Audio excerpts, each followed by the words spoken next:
মহিলাদের 1 জুন ঢোকাবো 3000,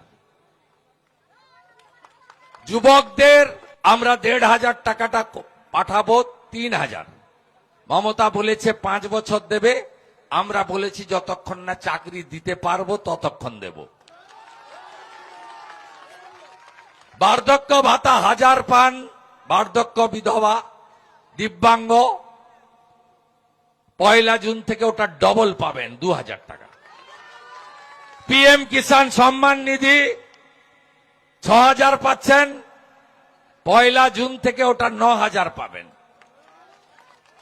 এখন ভুয়া স্বাস্থ্য সাথীর কার্ড ভেলোরে চলে না, কটকে চলে না, মুম্বাইতে চলে না, দেবী শেঠির হসপিটালে চলে না, ডাক্তার রেড্ডির হসপিটালে চলে না, শঙ্কর নেত্রালয়ে চলে না, মুম্বাই ক্যান্সার হসপিটালে চলে না।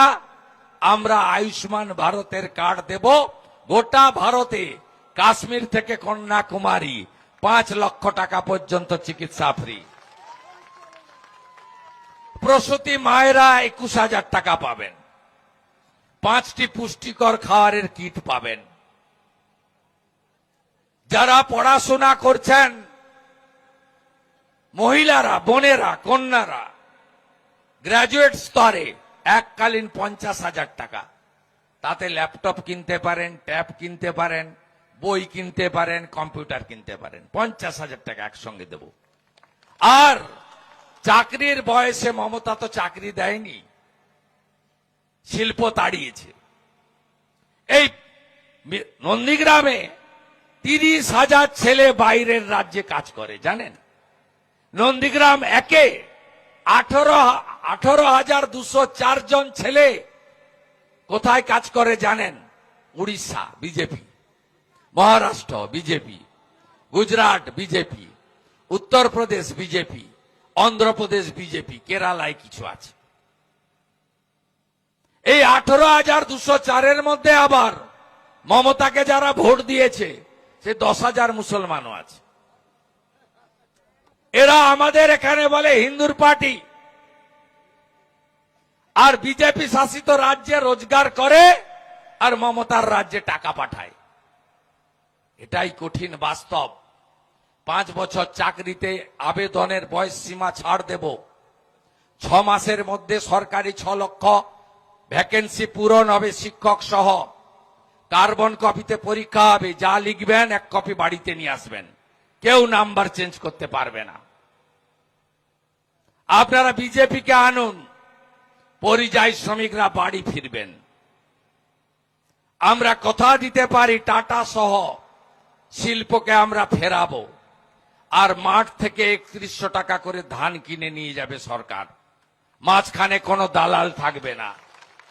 মৎস্য সাথী প্রকল্প চালু হবে এবং শিক্ষাক্ষেত্রে পিএম শ্রী চালু হবে। আনুন বিজেপিকে। ধর্ষণ শব্দটাকে তুলে দেব। কেউ যদি ধর্ষণ এর মতো কুকাজ করেন, সকালে জমা নিয়ে বিকালে খরচ করে দেব। আরজি করের মা পানিহাটিতে বিজেপির প্রার্থী বলছে আমার মেয়ের বিচার দিতে পারে একমাত্র বিজেপি। সন্দেশখালীর প্রতিবাদী মুখ রেখা পাত্র হিঙ্গলগঞ্জে প্রার্থী, কামদুনি আন্দোলনের মুখ টুম্পা কয়াল বিজেপির পতাকা হাতে রাস্তায়।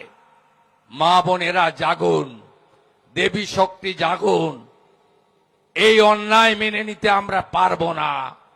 বিজেপি বলছে লাখপতি দিদি বানাবো, মহিলা নিরাপত্তায় দুর্গা স্কোয়াড বানাবো, মহিলা পুলিশের ব্যাটালিয়ন গড়ব মাতঙ্গিনী হাজরা, রানী রাসমণির নামে। আর মমতা ব্যানার্জি বলছে মহিলারা সন্ধ্যাবেলা ঘর থেকে বেরোবেন না। এই তফাৎ তৃণমূলের সঙ্গে বিজেপির। আমাকে জেতাবেন তো? জেতাবেন তো বড় মার্জিনে? আচ্ছা বন্ধু, একটা কথা জিজ্ঞেস করব। হিন্দু গ্রামগুলোতে তৃণমূলের পতাকা আছে, মুসলমান গ্রামগুলোতে বিজেপির পতাকা নেই। মুসলমান গ্রামে বিজেপি প্রার্থী প্রচার করতে পারে না। হিন্দু গ্রামে তৃণমূল প্রার্থী প্রচার করে। আপনারা কবে ঐক্যবদ্ধ হবেন আমি জানতে এসেছি। মোহাম্মদপুর হাই মাদ্রাসা বুথে আমি পাই 2টা, তৃণমূল পায় 800। মোহাম্মদপুর হাই স্কুল বুথে, হিন্দু প্রধান বুথে 700 ভোট পড়লে আমি পাই 400, তৃণমূল 250, সিপিএম এবং অন্যান্যরা 50। একটু ভেবেছেন? একটু ভেবেছেন? আপনারা ভাগ হচ্ছেন, ওরা কিন্তু ঐক্যবদ্ধভাবে ভোট করছে। আপনি ভাবুন, ভাবতে থাকুন, মোথাবাড়ি, মালদা, মুর্শিদাবাদ কার জন্য হয়েছে? তার নাম মমতা। ভাবতে থাকুন, 85% থেকে 65% হয়ে গেছেন। এই অঞ্চলে সংখ্যালঘু হয়ে আছেন। মুর্শিদাবাদের সনাতনীদের অবস্থার দিকে তাকান আর ভাবতে থাকুন, ভাবতে থাকুন, ভাবতে থাকুন। আমি আশা করব যদি হাই মাদ্রাসা বুথে আমাকে একটা ভোট না দেয়, তাহলে মাথায় টিকা, ধুতি পরা, গলায় তুলসী রাখা, বিবাহিত মা বোন দিদি হাতে শাঁখা পলা সিঁদুর রাখা, ঘরে তুলসী মঞ্চ থাকা ভোটাররাও তাদের বুথে তৃণমূলকে শূন্য করবে।